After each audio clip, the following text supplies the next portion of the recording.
Chelsea pourrait faire face à une sanction en raison de chants inappropriés entendus depuis les tribunes visiteurs à Goodison Park lors de leur match nul. Les Blues n'ont pas trouvé de solution dans cette rencontre, qui s'est terminée sur un score de 0-0 contre les Toffees. Selon un rapport de Liverpool Echo, des chants déplacés ont été entendus dans certaines parties des tribunes visiteurs. La FA a déjà infligé des amendes à des clubs pour le comportement de leurs supporters. Désormais, Chelsea risque une sanction similaire à cause des agissements de ses fans.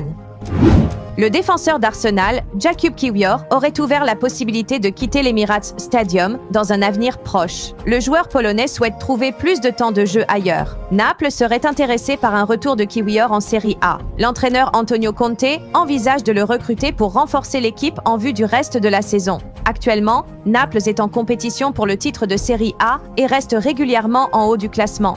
Arsenal a fixé le prix de transfert de Kiwior à 20 millions d'euros. Cependant, le club du nord de Londres ne s'opposera pas si une équipe fait une offre correspondant à ce montant. Mohamed Salah a réalisé un exploit impressionnant en tant que roi d'Égypte. Il est devenu le premier joueur de l'histoire de la Premier League à atteindre un double-double, plus de 10 buts et 10 passes décisives avant Noël. Cette saison, Salah a inscrit 15 buts et délivré 11 passes décisives en championnat. Selon les données d'Opta, Salah est également entré dans sa 6e saison consécutive avec plus de 10 buts et 10 passes décisives en Premier League, un record parmi tous les joueurs. Avec ses 15 buts, Salah est actuellement en tête du classement des meilleurs buteurs provisoires de la Premier League, tout en occupant également la première place dans le classement des passes décisives. Kobe Mainoo sera contraint de s'absenter pendant un certain temps en raison d'une blessure à l'adducteur subie lors de la victoire de la Juventus contre l'AS Monaco. Cette victoire marque la première après 4 matchs consécutifs, se soldant par des nuls. Cependant, ce match a apporté un malheur à la vieille dame.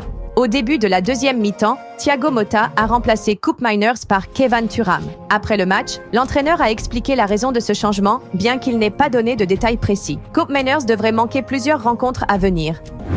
L'entraîneur de Manchester United, Ruben Amorim, a demandé au club d'étendre son réseau de recruteurs au Portugal. Cette initiative vise à découvrir des joueurs talentueux comme Cristiano Ronaldo dans un avenir proche. Selon le Mirror, Amorim estime que le réseau de scouts de United doit être renforcé pour dénicher des talents au Portugal, étant donné qu'il s'est écoulé 2 décennies depuis la découverte de Ronaldo. Originaire de la Liga Portugal, Amorim espère que son équipe pourra sécuriser de grands talents tels que Victor Gores et Giovanni Guenda.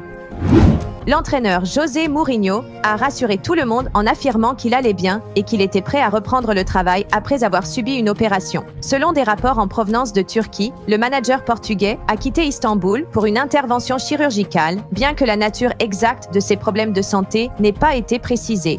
Il est rapporté que Mourinho a subi une opération en Portugal pour retirer sa vésicule biliaire. Monza a officiellement annoncé le licenciement d'Alessandro Nesta. Cette décision a été prise suite aux mauvais résultats de l'équipe cette saison. Par le biais de son site officiel, Monza a confirmé que Nesta n'était plus l'entraîneur. Alessandro Nesta avait été nommé entraîneur de l'AC Monza en juin dernier. Cependant, l'ancien joueur de la Lazio et de l'AC Milan n'a pas réussi à améliorer les performances de l'équipe. Sous sa direction, Monza n'a remporté qu'une seule victoire en 17 matchs de Serie A avec 7 nuls et 9 défaites. La défaite 1-2 contre la Juventus a été la goutte d'eau qui a poussé Monza à agir. Ce résultat laisse Monza en dernière position du classement de Serie A avec seulement 10 points.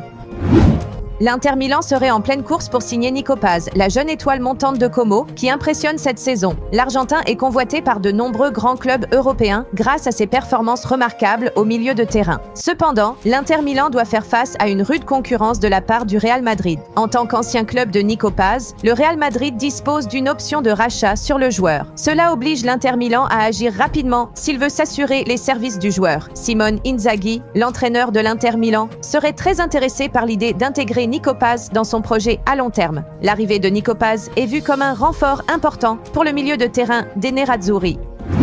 L'avenir d'Ansu Fati à Barcelone devient de plus en plus incertain. Bien qu'il n'ait que 22 ans, Fati pourrait être prêté pour la seconde moitié de la saison. Cette décision intervient après une série de blessures qui ont affecté ses performances. Bien qu'il lui reste encore 2 ans et demi de contrat, les chances pour Fati de jouer régulièrement avec l'équipe première sont de plus en plus faibles. Barcelone espère qu'un prêt permettra à Fati de bénéficier de plus de temps de jeu et d'améliorer ses performances, augmentant ainsi sa valeur sur le marché des transferts.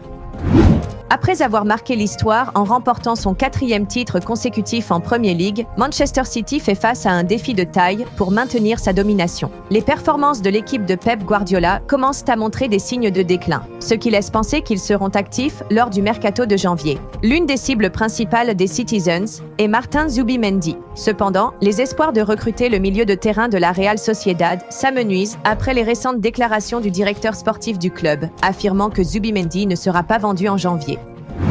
L'entraîneur de Tottenham Hotspur, Ange Postecoglou, s'est retrouvé en désaccord avec un journaliste après la lourde défaite de son équipe contre Liverpool sur le score de 6-3. Cette défaite aggrave encore la mauvaise série des Spurs ces derniers temps, confrontée également à une crise de blessures en défense. Interrogé sur d'autres facteurs pouvant expliquer les difficultés de son équipe en dehors des blessures, Postecoglou a manifesté son mécontentement et s'est disputé avec un journaliste de la BBC qui avait posé cette question. Cette année a été tumultueuse pour Vitor Roque. L'attaquant a rejoint Barcelone dans l'espoir d'atteindre le plus haut niveau du football. Cependant, après une période décevante en Catalogne, Roque a fini par être prêté au Real Betis. À Betis, il a connu une période relativement meilleure. Désormais, ses performances semblent avoir attiré l'attention d'un grand club brésilien. Selon Mundo Deportivo, Palmeiras est intéressé par ses services et a contacté l'attaquant en vue d'un possible transfert lors du mercato de janvier.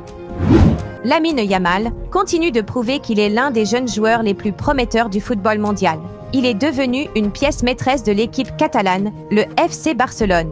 Cependant, l'année 2024 a été marquée par des défis pour Yamal, qui a dû s'éloigner des terrains en raison d'une blessure à la cheville. Malgré cette situation, Barcelone agit rapidement pour assurer l'avenir de Yamal. Selon l'expert en transfert Fabrizio Romano, le Barça est en phase avancée des négociations pour un nouveau contrat avec Yamal. Cet accord devrait lier le joueur au Camp Nou jusqu'en 2030.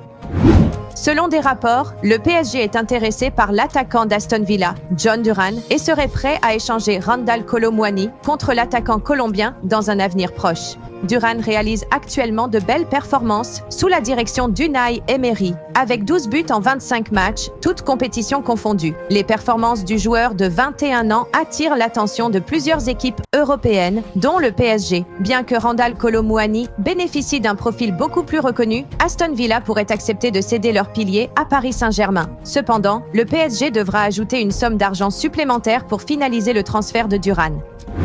Arsenal serait intéressé par l'acquisition du défenseur de Barcelone, Jules Koundé. Le club du nord de Londres espère renforcer ses options défensives en recrutant Koundé. Selon un rapport de VSHS, les Gunners seraient prêts à offrir 25 millions d'euros à Barcelone pour ce défenseur de 26 ans. Koundé est connu pour sa capacité à jouer à la fois en défense centrale et en tant que latéral droit, offrant ainsi plus de flexibilité en défense. Depuis son arrivée à Barcelone en provenance de Séville, Koundé est devenu un joueur clé pour l'équipe catalane.